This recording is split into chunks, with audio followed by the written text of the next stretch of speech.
नमस्कार दोस्तों, जय हिंद। आप देख रहे हैं जस्ट नॉलेज। आज हम लोग जिस इम्पोर्टेंट टॉपिक पर बात करने वाले हैं वो टॉपिक है इनकाउंटर और भारत के कानून से संबंधित टॉपिक है। हाल ही में यूपी पुलिस के द्वारा विकास दुबे का इनकाउंटर एक चर्चा का विषय बना हुआ है। इसके अलावा भी यूपी पुलिस इस समय इनकाउंटर पर इनकाउंटर कर रही है। तो आइए जानते हैं कि इनकाउंटर क्या होता है और भारत के कानून में इनकाउंटर के लिए क्या बातें कही गई हैं। भारतीय संविधान में इनकाउंटर का कहीं कोई जिक्र नहीं है, या पुलिसिया भाषा में इसका इस्तेमाल तब किया जाता है जब सुरक्षा बल या पुलिस कह सकते हैं आप और अपराधियों के बीच हुई भिड़ंत में अपराधियों की मौत हो जाती है। भारतीय कानून में वैसे कहीं भी इनकाउंटर को वैध ठहराने का प्रावधान नहीं है, लेकिन कुछ ऐसे नियम कानून जरूर हैं जो पुलिस को यह ताकत देते हैं कि वो अपराधियों पर हमला कर सकती है और उस दौरान अपराधियों की मौत को सही ठहराया जा सकता है। आमतौर पर लगभग सभी तरह के इनकाउंटर में पुलिस आत्मरक्षा के दौरान हुई कार्रवाई का जिक्र ही करती है। आपराधिक संहिता कह सकते हैं या फिर कह सकते हैं सीआरपीसी की धारा है एक 46। वो कहती है कि अगर कोई अपराधी खुद को गिरफ्तार होने से बचाने की कोशिश करता है या पुलिस की गिरफ्त से भागने की कोशिश करता है या पुलिस पर हमला करता है तो इन हालात में पुलिस उस अपराधी पर जवाबी हमला कर सकती है। इनकाउंटर के दौरान हुई हत्याओं को एक्स्ट्रा जुडिशियल किलिंग के नाम से जानते हैं। सुप्रीम कोर्ट ने बिल्कुल स्पष्ट तौर पर कहा है कि इसके लिए पुलिस तय किए गए नियमों का पालन करेगी। 23 सितंबर 2014 की बात है कि भारत के उस समय जो तत्कालीन मुख्य न्यायाधीश थे एमआर लोढ़ा और जस्टिस रोहितंग फॉली नरीमन की बेंच ने एक फैसले के दौरान इनकाउंटर की बात का जिक्र किया। इस बेंच ने अपने फैसले में कहा कि पुलिस इनकाउंटर के दौरान हुई मौत की निष्पक्ष, प्रभावी और स्वतंत्र जांच के लिए कुछ नियमों का पालन करेगी। जैसे वो नियम कौन कौन से हैं उनको जान लेते हैं शॉर्ट में। कि जब कभी भी पुलिस को किसी तरह की आपराधिक गतिविधि की सूचना मिलती है तो वह या तो लिखित मतलब अपनी केस डायरी की शक्ल में उसको नोट करे या फिर इलेक्ट्रॉनिक माध्यम के जरिए उसको रिकॉर्ड करके रखे।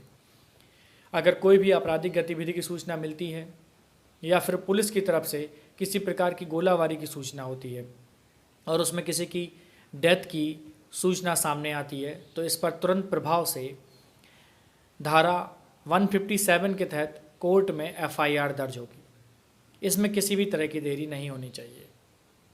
इस पूरे घटनाक्रम की एक स्वतंत्र जांच सीआईडी से या दूसरे पुलिस स्टेशन की टीम से करवाना जरूरी है, जिसकी निगरानी एक वरिष्ठ पुलिस अधिकारी करेगा। यह वरिष्ठ पुलिस अधिकारी उस इनकाउंटर में शामिल सबसे उच्च अधिकारी से कम एक रैंक ऊपर का होना चाहिए।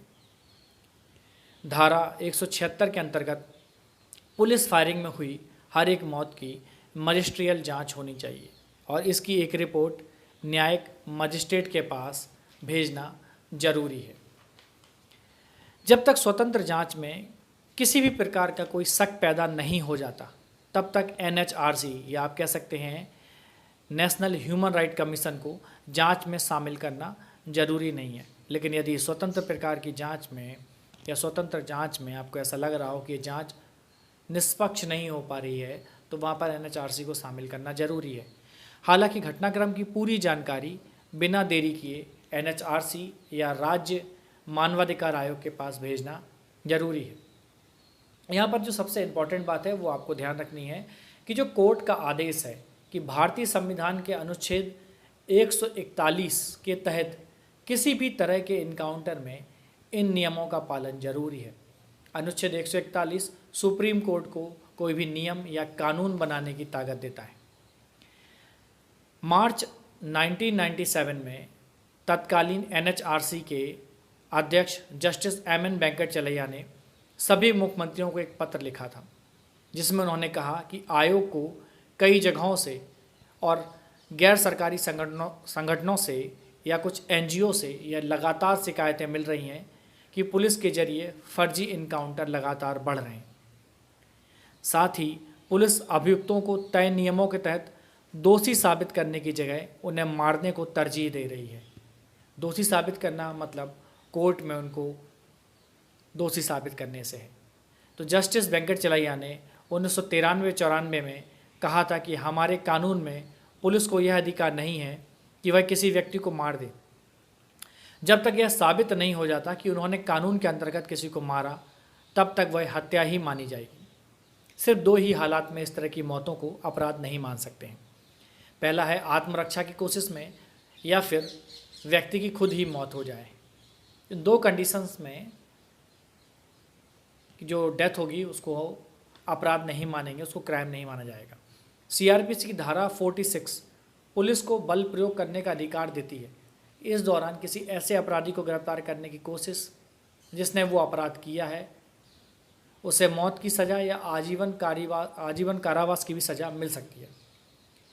उसको गिरफ्तार करने की इस कोशिश में हो सकता है कि उस अपराधी की मौत हो जाए।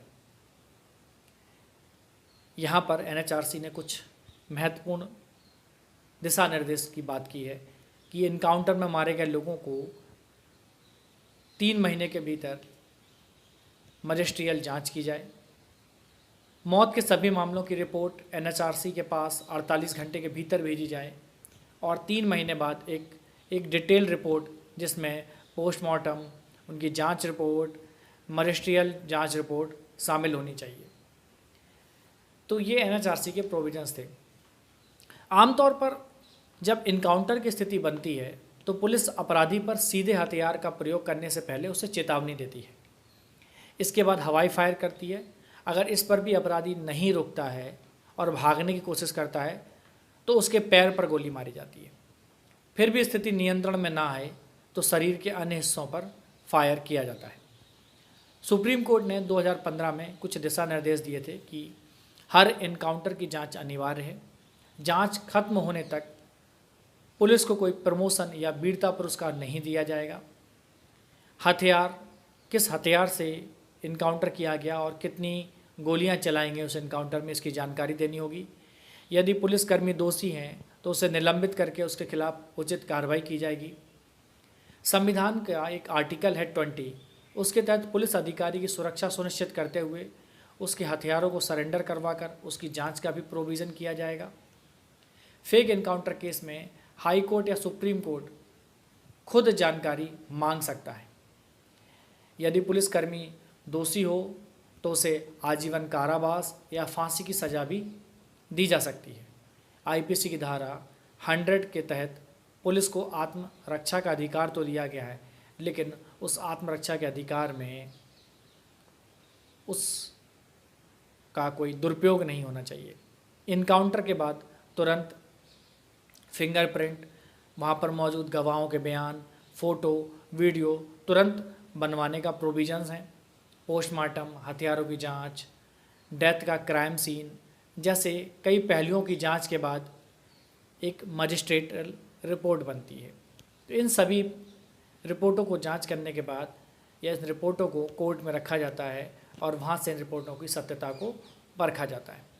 तो दोस्तों, उम्मीद करता हूँ कि आपको एनकाउंटर की पूरी ABCD समझ में आ गई होगी कि हमारे संविधान में उसके लिए क्या क्या प्रोविज़न है, एनएचआरसी ने उसके लिए क्या प्रोविज़न्स किए हुए हैं। तो उम्मीद करता हूँ कि आपको ये वीडियो पसंद आया होगा। Thank you. जय हिंद।